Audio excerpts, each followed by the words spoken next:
Hello friends, welcome you all. आज हम vision IAS के 22 एंड 23 अगस्त वाले डेली करंट अफेयर्स डिस्कस करेंगे। लेकिन डिस्कस करने से पहले जैसा कि मैंने आपको बोला कि we will revise the map series, जो भी इंपॉर्टेंट लोकेशंस न्यूज में आए थे उसे रिवाइज किया जाएगा सो दैट एग्जाम में ये जल्दी ही स्ट्राइक करे अगर क्वेश्चंस आते हैं तो इन टॉपिक्स के ऊपर। और मैप से रिलेटेड मैंने आपको बोला भी था कि कम से कम 2-3 क्वेश्चंस जरूर आते हैं, इंक्लूडिंग द इंडियन मैप। आज हम बेसिकली सेंट्रल एशिया के मैप डिस्कस करेंगे। कुछ इंपॉर्टेंट लोकेशन जैसे आपका अफगानिस्तान होगा, क्योंकि अफगानिस्तान काफी समय से न्यूज में है। Along with we will discuss the Azerbaijan Armenia के बीच जो डिस्प्यूटेड रीजन है that is Nagorno Karabakh region, उसे भी डिस्कस करेंगे। So without delaying let's move to the first. तो सबसे पहले आप ये देख लो, ये आपका एशिया का मैप है, ठीक है। आपको क्लियरली विजिबल दिख रहा होगा एशिया में कौन कौन से देश लाई कर रहे हैं, लेकिन हमारा यहाँ फोकस सिर्फ कुछ इंपॉर्टेंट कंट्रीज के बारे में जानना होगा जो हमारे पर्सपेक्टिव से इंपॉर्टेंट है। जैसे आप यहाँ पर आप देख लो, इधर आप देखो, आज हम अफगानिस्तान को डिस्कस करेंगे। आप सिर्फ ऑब्जर्व करना और ध्यान से देखना। आज हम अफगानिस्तान को देखेंगे क्योंकि ये काफी ज्यादा न्यूज में है because of Taliban capturing. And दूसरा वी विल डिस्कस अजरबैजान। यहाँ आप देखो, ये है आपका अजरबैजान और ये आपका अर्मीनिया, छोटा सा देश है और इनके बीच जो कन्फ्लिक्टेड रीजन है that is Nagorno Karabakh reason, वो भी डिस्कस करेंगे, ठीक है। सो आप क्लियरली इस मैप को देख लिए हो। अब हम माइनर मैप की तरफ जाते हैं। सबसे पहले अफगानिस्तान को डिस्कस करते हैं। अफगानिस्तान में आपको पता है तालिबान रिलेटेड कॉन्फ्लिक्ट चल रहा है और काफी दिक्कत वाली इश्यूज इन द अफगानिस्तान आ रही है। सबसे पहली बात, अफगानिस्तान के बॉर्डरिंग नेशंस को हम डिस्कस करते हैं। आप ध्यान से देखना, सिर्फ ऑब्जर्व करते रहना, आपको मैप क्लियरिंग हो जाएगी। सबसे पहले we will demarcate the Afghanistan. आप ध्यान से देखो, हम अफगानिस्तान को डिमार्केट कर रहे हैं। ये आपका इंडिया है, ठीक है। इधर देखो, इंडिया का मैप आपको दिख रहा होगा, ऐसे करके इंडिया है। ये इंडिया को ध्यान में रखना। और ये देख लो Afghanistan. And now south, west and this is Afghanistan, ठीक है। ये अफगानिस्तान है। सबसे पहले नॉर्थ में देखो, उज्बेकिस्तान आपका बॉर्डर कर रहा है ना। नॉर्थ में उज्बेकिस्तान बॉर्डर कर रहा है। अलोंग विथ ताजिकिस्तान भी बॉर्डर कर रहा है आपका। अलोंग विथ आप देख लो, इंडिया का छोटा सा पोर्शन यहाँ टच हो रहा है अफगानिस्तान के साथ, तो इंडिया भी इंक्लूडेड है और पाकिस्तान तो अफगानिस्तान में इंक्लूडेड है ही है। और next from the western side we have the Iran as well. तो ठीक है, ये न्यूज में रही है इसलिए यहाँ से क्वेश्चन पूछे जा सकते हैं, यू शुड नो दिस। तो कौन कौन से बॉर्डरिंग नेशन हो गए आपके? Iran, Turkmenistan, Uzbekistan, Tajikistan, India and Pakistan. कितने देश हो गए? 1 2 3 4 5, टोटल 5 देश हो गए। Tajikistan, India, Pakistan, Iran, Turkmenistan, Uzbekistan. 6 हो गए, इंक्लूडिंग इंडिया 6 हो गए, ठीक है। 1 2 3 4 5 एंड 6, ठीक है। टोटल 6 नेशन बॉर्डर करते हैं अफगानिस्तान को, याद रखना है 6। और जिसमें इंडिया तो है ही है, ईरान भी है, ठीक है। और कुछ इंपॉर्टेंट लोकेशन आपको याद रखना है। मज़ार शरीफ, मज़ार शरीफ अफगानिस्तान में है। काबुल आपको भी पता है अफगानिस्तान की कैपिटल है। कांधार इंपॉर्टेंट सिटी है। और कुछ इंपॉर्टेंट प्रोजेक्ट जो इंडिया और अफगानिस्तान के बीच चल रही थी, जो अभी शायद dispute because of the Taliban, उन प्रोजेक्ट्स को रोकना पड़ रहा है। एक तो है आपका सलमा डैम। सलमा डैम आपने सुना होगा, सलमा डैम न्यूज में रहा है। ये अफगानिस्तान में ही बनाई जा रही है विद इंडिया असिस्टेंस, ठीक है। और पार्लियामेंट भी इंडिया की तरफ से ही बनाई गई थी, अफगानिस्तान को दी गई थी, ये भी आपने सुना होगा। लेकिन सबसे इंपॉर्टेंट सलमा डैम, ये याद रखना है। उसके बाद जरांज देलाराम हाईवे, ये भी आपने सुना होगा, जरांज देलाराम हाईवे, इसे भी अफगानिस्तान में बनाया जा रहा है, ठीक है। तो ये 2 इंपॉर्टेंट बात याद रखनी है, जरांज देलाराम हाईवे एंड दूसरा आपका सलमा डैम, क्योंकि ये दोनों काफी ज्यादा न्यूज में रहती है। और अफगानिस्तान की बॉर्डरिंग नेशंस हमने बता दी, टोटल 6 है। और इंपॉर्टेंट लोकेशन मजार शरीफ, काबुल जो कि कैपिटल ही है, एंड कांधार। तो अफगानिस्तान से रिलेटेड जो लोकेशन बेस्ड न्यूज थी ये खत्म हो गई है, आपको याद रखने हैं क्योंकि ये क्वेश्चन में आ सकती है। ये आपका अफगानिस्तान साउथ एशियन नेशन है, सेंट्रल एशियन नेशन तो नहीं है। आपको पता होगा सेंट्रल एशियन नेशन में तो 5 नेशन आते हैं, जो आपका तुर्कमेनिस्तान है, उज्बेकिस्तान है, ताजिकिस्तान है, किर्गिस्तान है, कजाकिस्तान है, ये 5 सेंट्रल एशियन नेशन है। और अफगानिस्तान आपका साउथ एशियन नेशन है। और सार्क आपने सुना होगा, सार्क में अफगानिस्तान एज ए मेंबर मौजूद है। ठीक है, तो इतना डिटेल अफगानिस्तान से रिलेटेड इनफ होगा। अगर एग्जाम में आते हैं तो फिर आप आसानी से सॉल्व कर सकते हो अफगानिस्तान से related question. Next is your Nagorno Karabakh reason.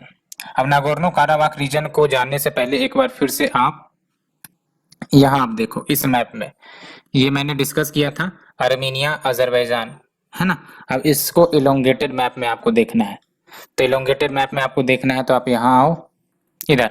ठीक है, यहाँ आप देख सकते हो ये आपका अजरबैजान है जो कल हमने डिस्कस किया था कि कैस्पियन सी से बॉर्डर करता है।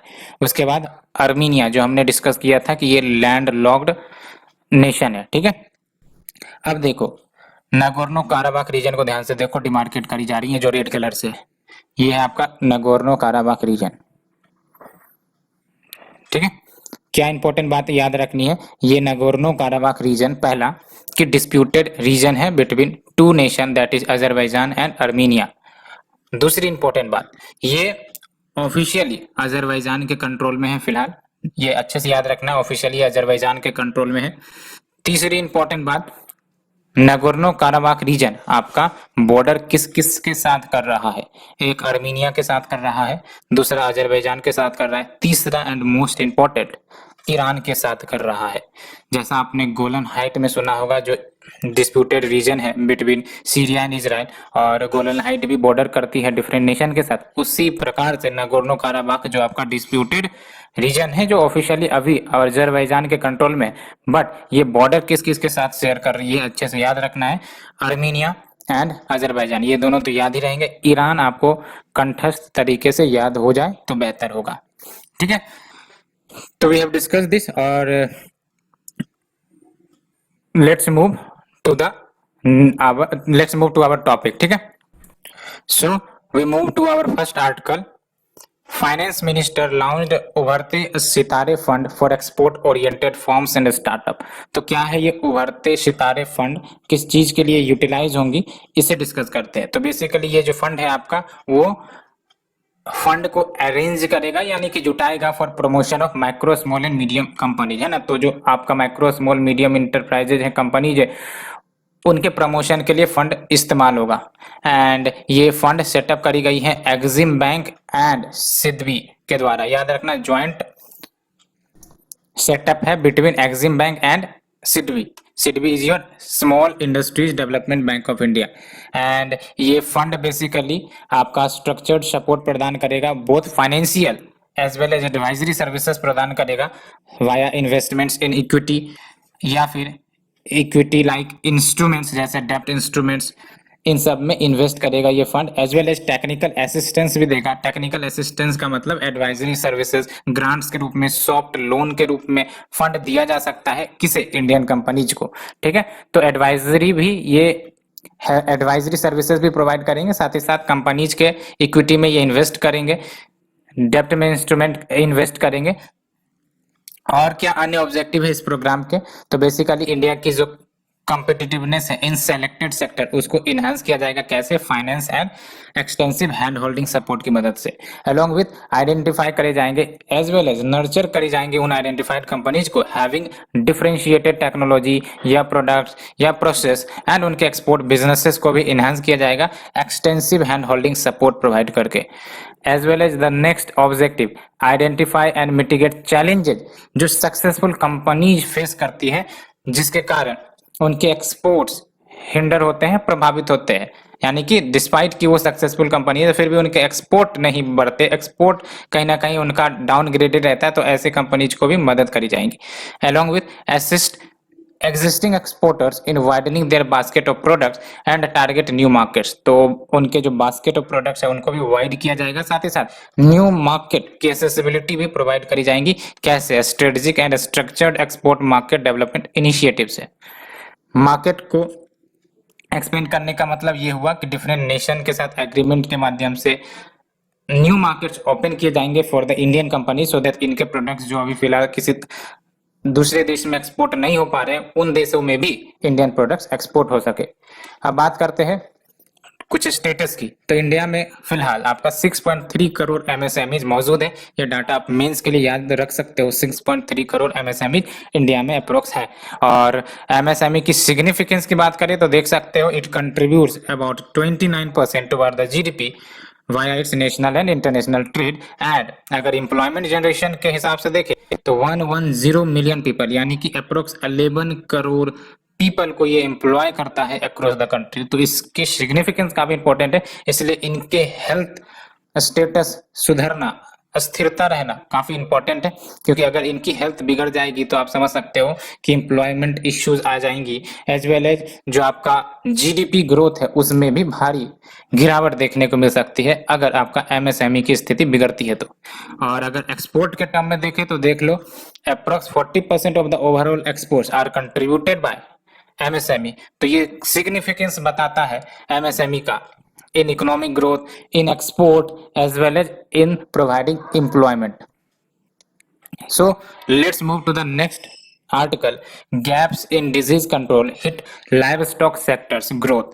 ये पैनल के द्वारा स्टेटमेंट आई है। तो basically parliamentary standing committee agriculture के ऊपर सेटअप करी गई थी। इन्होंने रिपोर्ट सबमिट कर दी है titled status of veterinary services and availability of animal vaccine in the country pertaining to Ministry of Fisheries, Animal Husbandry and Dairying। And इस रिपोर्ट में कंसर्न्स यानी कि चिंताएं जाहिर करी गई हैं over the instances of increase in zoonotic diseases, जो धीरे धीरे फैटल बनती जा रही है, नॉट ओनली फॉर एनिमल्स और other creatures but for humanity as well. क्या की ऑब्जर्वेशन एंड रिकमेंडेशंस हैं, देखते हैं। ऑब्जर्वेशन देख लो, live stock health and disease control के लेकर साफ साफ बोला गया है ह्यूज डिफरेंस है बिटवीन बजट जो प्रपोज किए जाते हैं एंड जो पैसे रियली में एलोकेट किए जाते हैं under the live stock health and disease control scheme from the year 2017-18 up to 2021-22। यानी कि जो प्रपोज किया जाता है लेट्स से कि 500 करोड़ और अलॉट रियल में किया जाता है 200-300 करोड़। ये एग्जांपल है ना, कि प्रपोज से कम आपको रियली में जो पैसे है वो मिलते हैं। सब कंपोनेंट जैसे professional efficiency development, classical swine fever control programme, इसमें जीरो एलोकेशंस दिखाए गए हैं 2020 टू 21। आप समझ सकते हो, है ना। तो यही है आपका difference between budget propose and budget allocated. किसी किसी कंपोनेंट के लिए तो पैसे भी एलोकेट नहीं हुए। रिकमेंडेशन क्या है, तो ministry of finance fund allocation करे with the needs so that schemes जैसे इंपॉर्टेंट स्कीम्स हैं प्रोग्राम से वो सफर ना करे फॉर वांट ऑफ फंड्स, यानी कि इनको पैसे की कमी ना हो, ये स्कीम प्रॉपरली चले, इसके लिए आपको फंड एलोकेशन करनी होगी। दूसरा आपका इनएडिक्वेसी ऑफ वेटरनरी इंफ्रास्ट्रक्चर, यानी कि वेटरनरी इंफ्रास्ट्रक्चर इनएडिक्वेट है, ये भी बोली गई है। There is a need for approximately 1,07,156 veterinary institution, और प्रेजेंट में कितना है 65,894 ओनली। वेटरनरी मैन पावर की बात करें, यानी कि वेटरनरी डॉक्टर सब हो गए। Total number of annual veterinary graduate ये तो बढ़ा है कितना 4,320, लेकिन actual strength of field veterinaries in the country only 28,328 ही है। और सेक्शन स्ट्रेंथ यानी कि टोटल सैंक्शन जो है वो आपका 36,623। तो आप समझ सकते हैं अप्रोक्स 8,000 का वैकेंट रह जाता है अगर बात करें वेटरनरियंस की। Next is your recommendation. तो एक्शन प्लान फॉर्मुलेट करने की बात कही गई है, साथ ही साथ नेसेसरी मेजर्स लिए जाए to draw private sector investment in the veterinary services and infrastructure, खासकर in the area of mobile veterinity units, यानी कि जहां पर वेटरनरी यूनिट्स मूवेबल है, एग्जिस्ट नहीं करते परमानेंट टाइप्स में, वहां पर आपको बढ़ाना पड़ेगा वेटरनरी सर्विसेज एंड इंफ्रास्ट्रक्चर को। Next is your disease investigation and reporting. इस पर क्या बात कही गई है, तो इसमें अप्रिशिएट तारीफ करी गई है जो अपग्रेडेशन हुआ है वेब बेस्ड प्लेटफॉर्म का, जो आपका national animal disease reporting system है, और अभी फिलहाल ये एंड्रॉइड बेस्ड मोबाइल एप्लीकेशन पर भी ऑपरेट हो रही है। तो इसमें आपका रिपोर्टिंग एंड उसका अप्रिशिएशन करा गया है। और क्या रिकमेंडेशन करा गया है, नेसेसरी मेजर्स लिए जाएं to ensure adequate financial allocation and consistent development of physical parameters जो भी आपके national animal disease reporting system के हैं। एंड स्पेशलाइज्ड इंस्टीट्यूशन की भी जरूरत की बात कही गई है, सो दैट ये जो डिमांड्स हैं pertaining to live stock residing in high altitude and arid regions of the country, उस डिमांड्स को ये फुलफिल करे। एंड इथेनो वेटरनरी मेडिसिन, इसके ऊपर क्या बातें कही गई है, तो बेसिकली ये जो ब्रांच है वेटरनरी मेडिसिन का, इसके पास पोटेंशियल है, क्षमता है ऑफ प्रिवेंटिंग इकोनॉमिक लॉसेस, किसको, to the live stock owners, कैसे, simple and sustainable remedies provide करके for the common elements of live stock and poultry. And recommendation यही है कि प्रोग्रेस को अपग्रेड किया जाए रिगार्डिंग द रेगुलेशन जो फॉर्मुलेट किए जाते हैं to facilitate the idea of ethno veterinary practices in the veterinary services, focus रहे to install antimicrobial resistance in the livestock and poultry.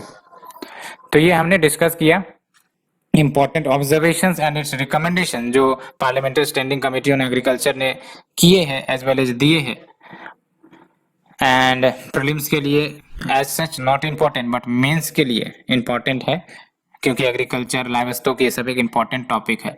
Let's move to the next article, adopt ISRO protocol to track stubble burning data. ये आपका commission for air quality management ने कहा है। तो अभी आपका harvesting season आएगा, जैसे ही ठंड आएंगे साथ ही साथ आपका हार्वेस्टिंग सीजन भी आएगा, तो इसी को ध्यान में रखते हुए, अब हार्वेस्टिंग सीजन आने का मतलब ये है कि जो आपका दिल्ली वाला रीजन है as well as other region जहाँ पे आपका स्टेबल बर्निंग होते हैं उसके आसपास में पॉल्यूशन लेवल काफी ज्यादा राइज होंगी। तो इसी को ध्यान में रखते हुए कमीशन ने Delhi as well as joining states को कहा है, फॉर एग्जांपल पंजाब, हरियाणा, राजस्थान, उत्तर प्रदेश, सबों को कहा है कि यूनिफॉर्म एडॉप्शन करो स्टैंडर्ड प्रोटोकॉल का जो इसरो के द्वारा डेवलप किया गया है to estimate the crop residue burning fire events satellite data की मदद से, है ना। एंड ये प्रोटोकॉल आपका इसरो के द्वारा डेवलप किया गया है और ये रिमोट सेंसिंग टेक्नोलॉजी के आधार पर है और इसके तहत जो सारे स्टेट्स हैं वो डाटा तो कलेक्ट करेंगे इन ए कोहेसिव मैनर और बेटर पिक्चर जो ग्राउंड रियलिटीज की है कि कितने रियल में फायर एक्सीडेंट्स हो रहे हैं, स्टेबल बर्निंग हो गए, उन सबको रियल टाइम बेसिस पर ट्रैक भी किया जाएगा तो अच्छे से डिसीजन और एक्शन लिए जा सकेंगे to provide solution of stubble burning, to track stubble burning. And ये जो कमीशन है इन्होंने ये भी कहा है स्टेट्स को कि आप time bound comprehensive action plan develop करो in consultation with stake holder agency जो रेस्पॉन्सिबल है monitoring and reporting of agricultural residue burning events based on the protocol. और अगर हम बात करें CAQM की यानी commission for air quality management की, तो इसको टास्क दिया गया है कि ये मिटिगेशन और मैनेजमेंट करे स्टेबल बर्निंग का, कहां पर, नेशनल कैपिटल रीजन में, which leads to high level of air pollution and poor air quality every winter। अभी विंटर आएगी तो आप भी ऑब्जर्व कर सकते हो कितनी ज्यादा पॉल्यूशन बढ़ जाती है NCR as well as Delhi region में because of the stable burning. और इसे सेटअप करी गई है under the commission for air quality management in the national capital region and joining areas act 2021 के तहत जो अभी हाल ही में पास हुई थी both the house of the parliament यानी कि लोकसभा एंड राज्यसभा। याद रखना है आपको इसे, ठीक है, CAQM के बारे में याद रखना है to look at the mitigation and management of stubble burning in the NCR region जहां पर आपको high pollution and bad poor air quality देखने को मिलती है। दूसरी इंपॉर्टेंट बात, setup under commission for air quality management in the national capital region and adjoining areas act यानी कि ये अब आपका स्टेट्यूटरी बॉडी है क्योंकि एक्ट के माध्यम से इसे लाया गया है, ठीक है। और ये जो आपका CAQM है इसने रिप्लेस किया है supreme court appointed environment pollution prevention and control authority EPCA को। इसे भी अच्छे से याद रखना है, ठीक है। ये 3 पॉइंट प्रीलिम्स के लिए आपको बेहद इंपॉर्टेंट है, ठीक है। और अगर हम स्टेबल बर्निंग कहे तो स्टेबल बर्निंग मतलब एक एग्रीकल्चर फील्ड है और वहां पर क्रॉप्स हैं, अब क्रॉप हार्वेस्ट करने का हो गया है समय, तो अल्टीमेटली फार्मर्स क्या करते हैं कि इन क्रॉप्स के जो रेसिड्यू है उनको डायरेक्टली वहां से हटाने के बजाय जला दिया जाता है सो दैट ये टाइम सेव कर सके और अपनी नए फसल को फिर से रोप सके क्योंकि समय जो है बिटवीन 2 क्रॉप्स वो काफी घट जाता है, अवेलेबल नहीं होती है, इसलिए जल्दी से फील्ड को क्लियर करने के लिए ये स्टेबल बर्निंग कर देते हैं और इनको इंसेंटिव भी नहीं मिल पाती है और इसी के कारण कहीं ना कहीं ये स्टेबल बर्निंग कर देते हैं, क्योंकि यही इनके लिए सस्ता और आसान और टाइम सेविंग रास्ता होता है। तो ये हमने स्टेबल बर्निंग की बात करी। Act of setting fire to crop residue to remove them from the field to so the next crop. And दिक्कत यही होती है कि गैसियस पॉल्यूटेंट रिलीज होती हैं, CO2, carbon monoxide, nitrogen oxide. और दूसरा दिक्कत ये भी होता है कि विंटर का सीजन होता है, इसलिए आपका जो पॉल्यूशन है वो आपका डिस्ट्रीब्यूट नहीं होता, एक ही जगह स्थिर हो जाती है, NCR रीजन में स्थिर हो जाती है, इसलिए पॉल्यूशन लेवल और ज्यादा खराब हो जाता है। यही अगर आपका समर में होता है तो उतनी ज्यादा इश्यू नहीं आएगी, क्योंकि एयर फ्लो करते रहती है, विंड ब्लो करते रहती है, जो पॉल्यूशन को एक लोकेशन से दूसरे लोकेशन लेके जाते रहती है। लेकिन विंटर में तो एयर स्टेबल रहता है, विंड उतना मूव नहीं करती, एयर डेंसर भी होता है, इसलिए वो सारे पॉल्यूटेंट्स को एक ही जगह पे रोक देती है। And reasons for continuation of stubble burning: short time window between paddy harvesting and sowing, यही हमने बात किया, as well as high cost of manual या फिर मैकेनिकल मैनेजमेंट ऑफ कॉस्ट ज्यादा हो जाते हैं इनके लिए। And alternative to stubble burning, तो टेक्नोलॉजी यूज करो, जैसे happy seeder machine, in situ treatment of stubble कर लो। कैसे? तो जीरो टिलर मशीन से, बायो डिकम्पोजर से। एक्स सितु मेथड की बात करें, एक्स सितु यानी ऑफ द साइड, जैसे use of straw as cattle fodder, cattle को लेके जाओ और उसे कैटल फॉडर के रूप में इस्तेमाल करवाओ।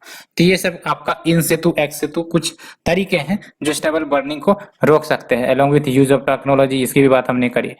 Next is your climate crisis is a child right crisis introducing the children's climate risk index, UNICEF report ये कह रहा है। काफी इंपॉर्टेंट आर्टिकल ऐसे के लिए भी बन सकता है। Climate crisis is a child right crisis, ऐसे का भी अच्छा टॉपिक ये बन सकता है। तो ये जो रिपोर्ट है ये बेसिकली कंसेप्चुअल फ्रेमवर्क पेश करता है, which is a tool and an initial assessment at the global level. किसका? चिल्ड्रन के एक्सपोजर का, वल्नरेबिलिटी का to the climate and environmental hazard जो वो फेस कर रहे हैं। साथ ही साथ प्रायोरिटाइज किया जाएगा एक्शंस को टू मिटिगेट दैट रिस्क। और इस रिपोर्ट में CCRI को इंट्रोड्यूस किया गया है। CCRI बोले तो चिल्ड्रंस क्लाइमेट रिस्क इंडेक्स को इंट्रोड्यूस किया गया है, जो कंट्रीज को रैंक करेंगी बेस्ड ऑन कितना वल्नरेबल चिल्ड्रन है उस देश का to the environmental stresses and extreme weather event से। और CCRI उसे तैयार किया जाएगा according to the 2 central pillars, जो हम इन्फोग्राफिक में डिस्कस करेंगे। ये पिलर 1 पिलर 2 है ना। तो इसके आधार पर चिल्ड्रन क्लाइमेट रिस्क इंडेक्स तैयार करी जाएंगी। एंड सेंट्रल अफ्रीकन रिपब्लिक इस इंडेक्स में टॉप कर रहा है among the 163 countries. Pakistan 14th number पर है, Bangladesh 15th, Afghanistan 25th and India 26th। और ये 4 साउथ एशियन कंट्रीज है जहां पर चिल्ड्रन एक्सट्रीमली हाई रिस्क पर है because of the impact of climate crisis. और क्या की हाईलाइट है? पहली बात तो ये कि as compare to the adult, children more vulnerable है to these issues. For example, children lack access to essential services, जैसे हेल्थ की सुविधा नहीं, न्यूट्रिशन प्रॉपर नहीं मिल पाते हैं, एजुकेशन, सोशल प्रोटेक्शन।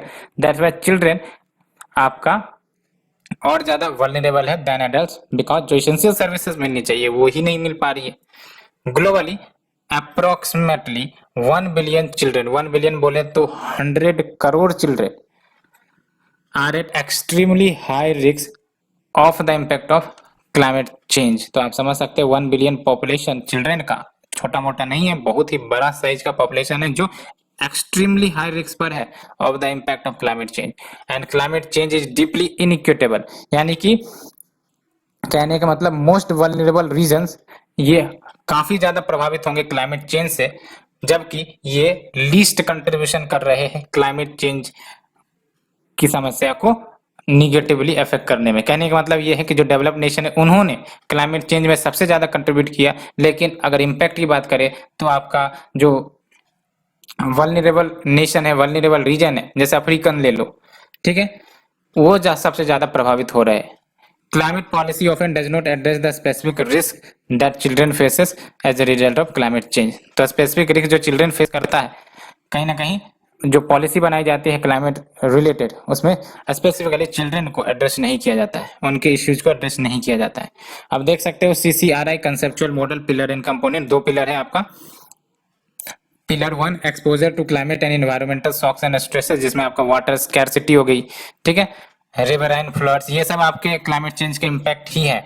आप इनडायरेक्टली याद रख लो impact of climate change, water scarcity, riverine floods, coastal floods, tropic cyclone, vector borne diseases, heat waves, air pollution, soil and water pollution. Pillar 2 में चाइल्ड वल्नरेबिलिटी देखी जाती है, जिसमें चाइल्ड हेल्थ एंड न्यूट्रिशन देखा जाएगा, education, water sanitation and hygiene, that is wash, water sanitation and hygiene, poverty, communication, assets and social protection, ये सब आपका चाइल्ड वल्नरेबिलिटी के कुछ आपके पिलर 2 में आ रहे हैं। सो हमने इसे डिस्कस किया। Let's move to the article next. 378 Moplah masters to be removed from dictionary, ये कमिटी का कहना है। तो आप देख लो पॉपुलर लीडर्स जो मालाबार रिवेलियन के थे, जैसे वरियम कुन्नाथ हाजी एंड अली मुसलयार, इनको रिमूव किया जाएगा from the dictionary of martyrs of India freedom struggle. अब बात करते हैं ये जो आपका dictionary of martyrs of India freedom struggle, ये ज्वाइंटली पब्लिश करी जाती है किसके द्वारा? Ministry of culture plus Indian council of historical research, जो आपका मिनिस्ट्री ऑफ एजुकेशन के अंतर्गत आती है। मिनिस्ट्री ऑफ कल्चर तो अलग मिनिस्ट्री हो गई, जो आपका Indian council of historical research है ICHR, ये आपका मिनिस्ट्री ऑफ एजुकेशन के अंतर्गत आती है। याद रखना ये आपका मिनिस्ट्री ऑफ कल्चर के अंतर्गत नहीं आती है। एंड ये जो डिसीजन बेसिकली आई है after review by the committee of ICHR, जिसके बारे में हमने बात किया, इसमें इन कमिटी ने ये कहा कि जो मालाबार रिवेलियन है वो इंडिपेंडेंस स्ट्रगल नहीं था, बट ये फोकस्ड था रिलीजियस कन्वर्जन के ऊपर। और 1971 में उस समय की जो केरला गवर्नमेंट थी, उन्होंने जो रिवेलियन के पार्टिसिपेंट्स थे जिन्होंने स्ट्रगल में शामिल हुआ था, उसको फ्रीडम फाइटर्स के कैटेगरी में डाला था। तो मालाबार रिवेलियन आपका न्यूज में आ गया, तो उसको हम डिस्कस करते हैं। तो मालाबार रिवेलियन, सबसे पहली बात लोकेशन में याद रखना, मालाबार रीजन केरला में हुआ था। पीजेंट रिवोल्ट था मालाबार रीजन केरला में, 1921 में हुआ था। और 1921 याद करो NCM नॉन कॉपरेशन मूवमेंट भी चल रही थी। And most of their grievances were related to security of tenure, high rents, renewal fees जो लगाए जाते थे, अदर अनफेयर कलेक्शंस जो किए जाते थे लैंडलॉर्ड्स के द्वारा। तो ये सब कुछ ग्रीवेंसेस या इश्यूज थे जिसके खिलाफ मालाबार पीजेंट्स ने इसे छेड़ा था, लड़ाई को इनिशिएट किया था। कॉमनल पिच भी देखने को मिला आपको यहाँ पर, बिकॉज जो टीनेंट्स थे जिसने इनिशिएट किया था इस रिवेल को, वो मुस्लिम थे, जबकि लैंडलॉर्ड्स ये हिंदूज थे, इसलिए कॉमनल पिच भी देखने को मिला। ये फेल हो गई क्योंकि जो मूवमेंट है ये कॉमनल स्विंग ले लिया, कॉमनल एंगल ले लिया। And when the Khilafat movement stood for non violence and also the struggle for independence, जो मोपला है ये वायलेंस की तरफ आ गए as a method of agitation, इसलिए ये आपका फेल है। सो हमने डिस्कस किया इसे। Let's move to the shorter news. COVAX no fault compensation program. तो basically no fault compensation program ये वर्ल्ड का first and only international vaccine injury compensation mechanism होगा, और इसमें आपका fair no fault lump sum compensation देगा किसे? एलिजिबल इंडिविजुअल्स को, अगर कोई individual certain serious adverse event face करता है आफ्टर रिसीविंग कोविड-19 वैक्सीन जो डिस्ट्रीब्यूट करी जा रही है कोवैक्स फैसिलिटी से। एंड ये हेल्प करेगा to deliver safe and effective कोविड-19 वैक्सीन किसे? To the high risk and vulnerable population in the 92 low and middle income countries, जिसमें आपका इंडिया भी शामिल है। एंड WHO ने चुब लिमिटेड के साथ वर्क भी किया है to secure insurance coverage for the program, जिस प्रोग्राम की भी बात कर रही है। क्या है? इनडायरेक्टली इंश्योरेंस ही है, अगर एडवर्स इफेक्ट होता है तो हम जिम्मेदार है, ठीक है। और कब तक है ये आपका? Till June 30, 2022। नेक्स्ट जो न्यूक्लियर फ्यूजन, तो for the first time US national ignition facility lab ये फ्यूजन प्रोसेस को लेबोरेटरी में अब सफलतापूर्वक डेमोन्स्ट्रेट करने में सफलता प्राप्त कर रही है। इसलिए आपका न्यूज में भी आया, दो प्रकार के होते हैं, न्यूक्लियर फिजन और न्यूक्लियर फ्यूजन। न्यूक्लियर फिजन जैसे आपका सन में होता है, जब आपके एलिमेंट्स फ्यूज करते हैं, मिक्स होते हैं, तो वो न्यूक्लियर फ्यूजन होता है। फिजन जैसे आपका न्यूक्लियर पावर प्लांट सब में होता है, जहां पर एलिमेंट्स अलग होते हैं, टूटते हैं तो रिलीज एनर्जी। तो ये दो डिफरेंस आपको न्यूक्लियर फिजन वर्सेस फ्यूजन में क्लियर होनी चाहिए, है ना। और न्यूक्लियर फ्यूजन रिएक्शन आपको सन एज वेल एज स्टार्स में देखने को मिलते हैं, जिसके कारण उनको एनर्जी कंटिन्यूटी में मिलते रहती है। और फ्यूजन रिएक्शन में क्या होता है? देख लो, टू लाइट न्यूक्लियाई एक दूसरे से मर्ज करते हैं और ये सिंगल हैवियर न्यूक्लियस बनते हैं और उसके बाद रिलीज होता है एनर्जी, है ना। तो ये लाइटर एलिमेंट्स देख लो, न्यूट्रॉन है, ड्यूटेरियम है, ट्रिटियम है, हीलियम है, ये सब एक दूसरे से एक साथ आएंगे, इंटरेक्ट करेंगे और अल्टीमेटली एनर्जी रिलीज होगा, ठीक है। तो ड्यूटेरियम ट्रिटेरियम जो हाइड्रोजन के आइसोटॉप है, ये फ्यूज करेंगे to form neutron, helium as well as energy. Important है कि ये फ्यूज करेंगे, एक दूसरे से मिलेंगे to form a single heavy nucleus, and इसमें आपका एनर्जी रिलीज होता है because total mass of the resulting single nucleus वो लेस होता है than the mass of two original nuclei. And ये सबसे इंपॉर्टेंट बात, क्लीन एंड ग्रीन रूट होगा टू प्रोड्यूस एनर्जी, एंड इसमें आपका कोई रैम्पेंट रेडियो एक्टिव वॉथ प्रोडक्ट्स भी नहीं बनेंगे, ठीक है। Next is your earthquake observatories. तो मिनिस्ट्री ऑफ अर्थ साइंस ने इन्फॉर्म किया है कि इंडिया में अब 35 कितना 35 मोर अर्थक्वेक ऑब्जर्वेटरीज लाई जाने वाली है by the end of this year, and 100 more such observatories आने वाले 5 सालों में लाई जाएंगी। और अगर हम प्रेजेंट स्टेटस की बात करें तो हमारे पास 115 ऑब्जर्वेटरीज है। नेशनल सेंटर फॉर सेस्मोलॉजी ये नोडल एजेंसी है for monitoring of earthquake activity in the country, और साथ ही साथ ये अटैच्ड ऑफिस है किसका, मिनिस्ट्री ऑफ अर्थ साइंस का। इसको अच्छे से याद रखना है, नेशनल सेंटर फॉर सेस्मोलॉजी जो कि नोडल एजेंसी है मॉनिटरिंग अर्थक्वेक, और ये अटैच्ड ऑफिस है मिनिस्ट्री ऑफ अर्थ साइंस के अंतर्गत। अर्थक्वेक की बात करें तो इसका मतलब क्या है, sudden shaking of the ground, कैसे, passes of seismic waves through earth rock. Next is your largest floating solar power panel project in India. तो आप देख लो एनटीपीसी यानी कि नेशनल थर्मल पावर कॉर्पोरेशन, इन्होंने largest floating solar photovoltaic project 25 megawatt का commission किया है। कहां पर, on the reservoir of its Simhadri thermal station जो विशाखापट्टनम आंध्र प्रदेश में। तो सिमहाद्री थर्मल स्टेशन कहां पर है, विशाखापट्टनम आंध्र प्रदेश। एंड इस प्रोजेक्ट के पास क्षमता है कि वो इलेक्ट्रिसिटी जनरेट कर सकती है अराउंड 7000 हाउस होल्ड्स के लिए from more than 1 lakh solar PV modules.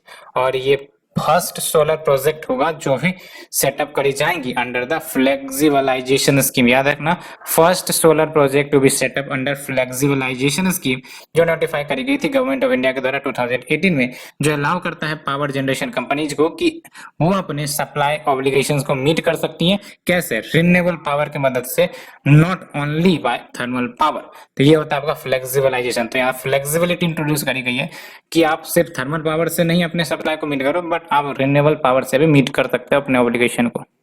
Next is your India's highest herbal park inaugurated. तो ये हर्बल पार्क मना उत्तराखंड के चमोली डिस्ट्रिक्ट में लोकेटेड है, which is the last Indian village bordering China. तो याद रखना आपको, Mana last Indian village bordering China, और ये अप्रोक्स 11,000 फीट के हाइट पर लोकेटेड है। Around 40 species of herbal plants आपको देखने को मिल जाते हैं in the high alpine areas in the Himalayan region, और वो कंजर्व्ड है। And land for the project जो 3 एकर्स में फैला हुआ है, ये प्रोवाइड करी गई किनके द्वारा, मना वन पंचायत के द्वारा under the union government compensatory afforestation fund act CAMPA. Polio endemic countries की बात करें तो मिनिस्ट्री ने डिसाइड किया है कि ये वैक्सीनेट करेंगी जो भी रिटर्नीज अफगानिस्तान से आ रही हैं with the free polio vaccine as a preventive measure, so that polio जो अभी एलिमिनेट हो गई है इंडिया से, वो उसकी रिस्क आने की बढ़ ना जाए बिकॉज ऑफ द माइग्रेशन जो अभी देखने को मिल रही है। पोलियो माइलिटिस जिसको पोलियो कहते हैं, हाईली इन्फेक्शियस वायरल डिजीज है जो लार्जली चिल्ड्रेन को अफेक्ट करती है under 5 years of age. And आज अभी आपका वायरस इंडेमिक है in just 2 countries, Afghanistan and Pakistan, इसलिए ये प्रिवेंटिव मेजर्स लेने की आवश्यकता है। And 5 out of 6 World Health Organization region वो सर्टिफाइड है विल्ड पोलियो वायरस फ्री के सर्टिफिकेशन से। एक तो African region, America, Europe, South East Asia and Western Pacific, यहाँ पर आपका पोलियो वायरस नहीं है। Next is your Madur mats. तो क्या न्यूज है, 2 men from West Bengal, 2 women from West Bengal, इनको नेशनल हैंडीक्राफ्ट अवार्ड दिया गया है for their skills in making Madur floor mat, यानी कि चटाई होती है that are unique to West Bengal. तो माधुर मैट की बात करें तो ये जो वर्ड माधुर है वो जेनेरिक टर्म है जिसका मतलब फ्लोर मैट्स होता है बंगाल में। And mat are woven from needs और मधुर काथी मैट स्टिक से वोवेन करी जाती है ऑफ ए राइजोम प्लांट जो evidently alluvial tracts east and west Medinipur district में मिल जाती है। And Madur Kathi awarded GI tag, तो जीआई टैग भी मिल चुका है माधुर कथी को, ठीक है, याद रखना है इसको, जीआई टैग भी मिल चुका है 2018 में। Next is your exercise Konkan 2021। तो जो annual bilateral Indo UK naval exercise conduct किया गया कहां पर, इंग्लिश चैनल के पास, with the participation of INS Tabar and HMS Westminster. तो याद रखना एक्सरसाइज कोनकन 2021 इंग्लिश चैनल जो आपका कनेक्ट करती है मेडिटेरेनियन को आपका अटलांटिक से, वहां पर कंडक्ट करी गई है, ठीक है। और ये इंडो यूके नेवल एक्सरसाइज है, याद यही रखना है, Indo UK naval exercise by lateral, ठीक है। तो हमने डिस्कस किया है इस सारे डिटेल्स को along with the map. Hope आप लोगों को पसंद आई होगी, अगर पसंद आ रही है तो प्लीज लाइक शेयर सब्सक्राइब जरूर करें। Thank you friends, thank you very much.